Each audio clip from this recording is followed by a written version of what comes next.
theme, Let There Be Light, Elmore Stout High School Shining Bright, students can now return to full session classes following the official reopening of the L-shaped building of the Elmore Stout High School, now named after the veteran educator, Miss Lillian Adorthi Turnbull. Minister for Education, Culture, Youth Affairs, Fisheries, and Agriculture, Dr. the Honourable Natalio D. Wheatley, delivered remarks during the ceremony and expressed his immense gratitude to all the parties involved in the reopening of the school 2 years following its destruction. Here's what the minister had to say. 2 years ago, we didn't have this bright sunny day. There were dark clouds.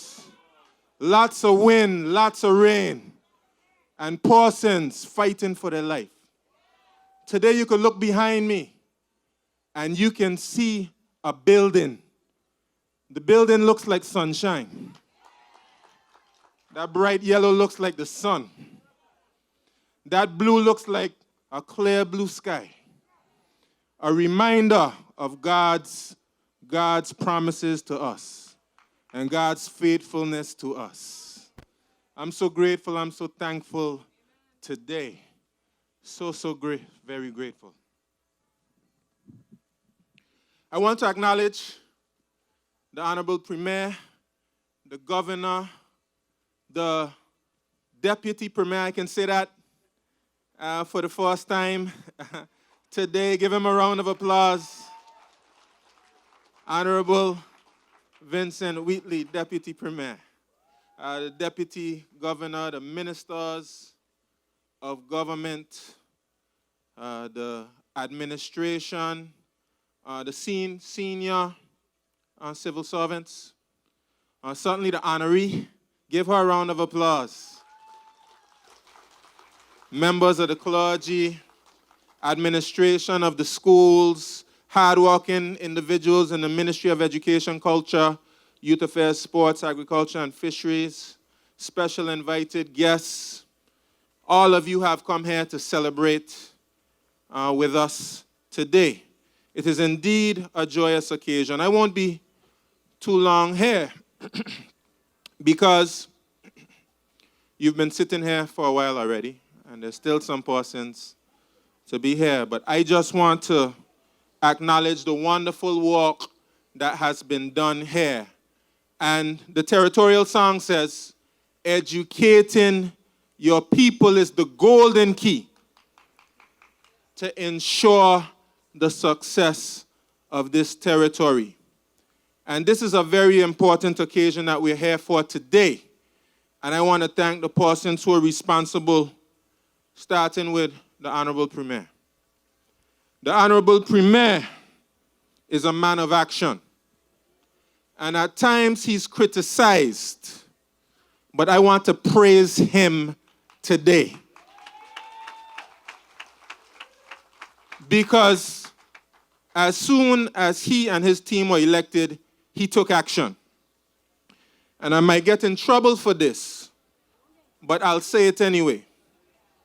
The Premier would not have had this building sitting here so long because he cuts through bureaucracy, he cuts through red tape, and he gets the job done.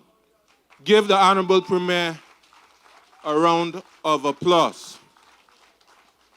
And we have to fight against bureaucracy and red tape because the children deserve it.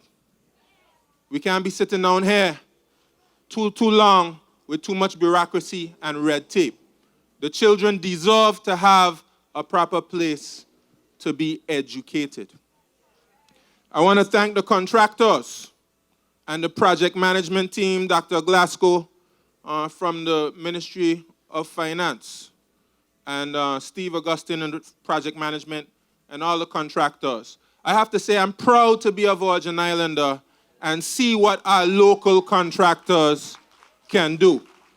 And all of the improvements that they made to the existing structure and working very quickly to get school open on time for Monday when the students will be here. So I thank you so much, and I'm proud to be a Virgin Islander and to witness the quality of the work that you have conducted here. And I have to say, that local contractors, if we don't have the skills, we can hire the skills. So that's not an excuse. And in hiring the skills, just like Greg said, we will gain the valuable knowledge and experience. And we can only do it if we're given the opportunity. And this is why we have this school here. This is why we have this school here, to educate persons.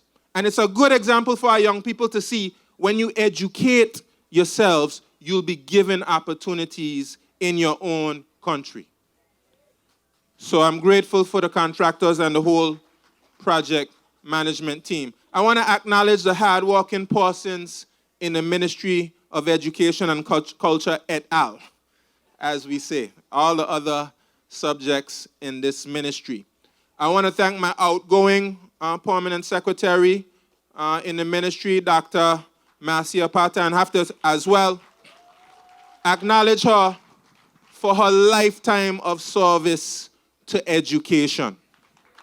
And she'll be leaving me and going from one Wheatley to the next, to the Ministry of Natural Resources, Workforce Training, and Immigration. And I know that she will do great things in that ministry. Can you stand, please, and be acknowledged? I acknowledge the incoming permanent secretary in the ministry, Mrs. Carolyn Stout Igwe, and I know that the good work that Dr. Pata was doing will be continued under your stewardship. I acknowledge you. I want to give special mention of Miss Lorna Stevens. Give her a round of applause.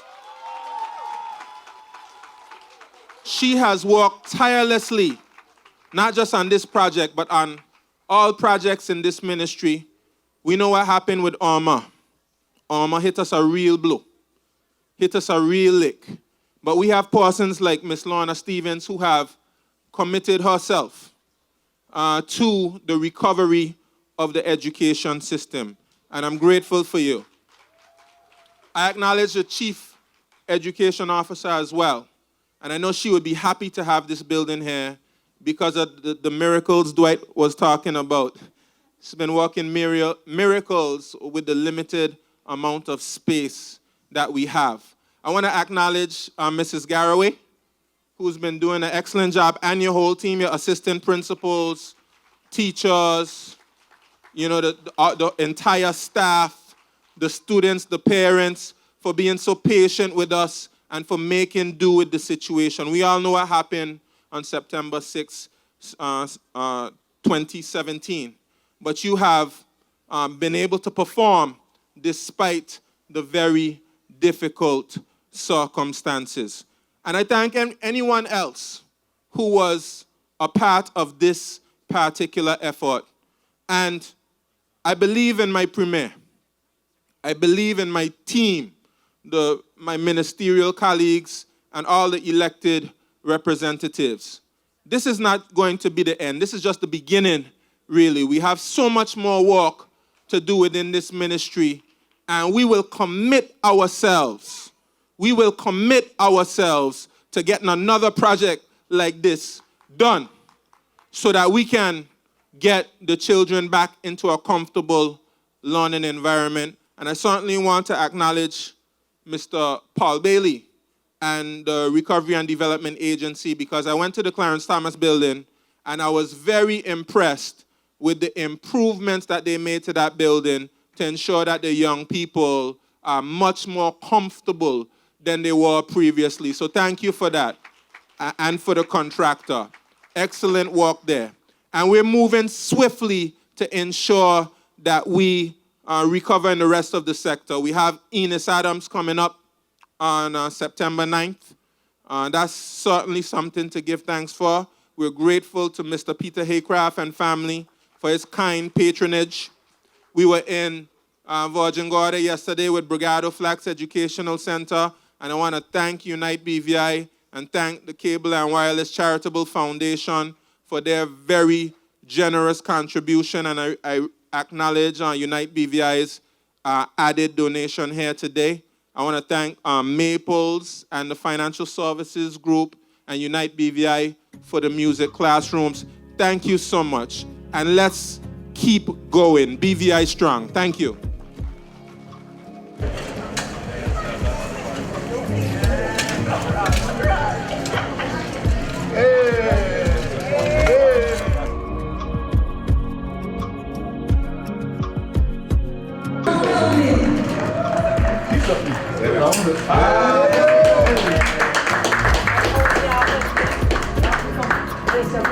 Teachers and strive to be the best you could, like I have been. And don't mess up this building because I want my name to be desecrated.